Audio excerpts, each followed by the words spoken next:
আসসালামু আলাইকুম বন্ধুরা। এই তো আজকে আমি রান্না করব হচ্ছে লাউ আর হচ্ছে ডাল।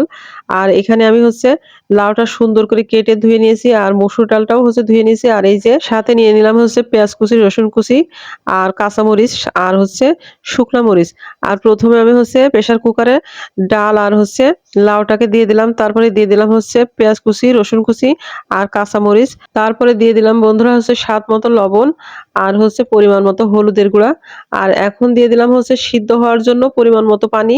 আর এটাকে দিয়ে আমি হচ্ছে প্রেসার কুকারে জাস্ট কয়েকটা বাঁশি দিয়ে সিদ্ধ করে নিব। এই যে বন্ধুরা প্রেসার কুকারে হচ্ছে বাঁশি দিয়ে আমি ডাল আর লাউটাকে সিদ্ধ করে নিয়েছি। আর এখন আমি এটাকে হচ্ছে বাগার দিব, মানে তেলের উপরে দিব। আর সেই জন্য কড়াইয়ে দিয়ে দিলাম হচ্ছে পরিমাণ মতো সরিষা তেল আর হচ্ছে শুকনা মরিচ। শুকনা মরিচটা ভেজে তার মধ্যে দিয়ে দিলাম হচ্ছে পেঁয়াজ কুচি আর হচ্ছে রসুন কুচি।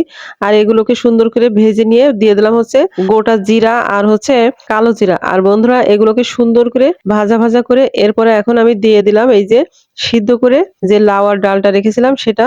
আর এখন এরপরে আরো কিছুক্ষণ হচ্ছে জাল করে নিব, কারণ লাউ আর ডালটা যত বেশি জ্বালানো হবে ততই হচ্ছে টেস্ট অনেক বেশি হবে। আর বন্ধুরা আমি হচ্ছে মশলাটা ভাজার সময় সামান্য পরিমাণে হলুদের গুঁড়া দিয়েছিলাম যাতে হচ্ছে কালারটা ভালো আসে। আর এই যে দেখেন মাশাআল্লাহ ডালটা অনেক জ্বালানোর পরে এমন ফাইনাল লুক আসছে। আর নিত্য নতুন ঘরোয়া রেসিপি দেখতে সবাইকে আমন্ত্রণ জানিয়ে শেষ করছি। আল্লাহ হাফেজ।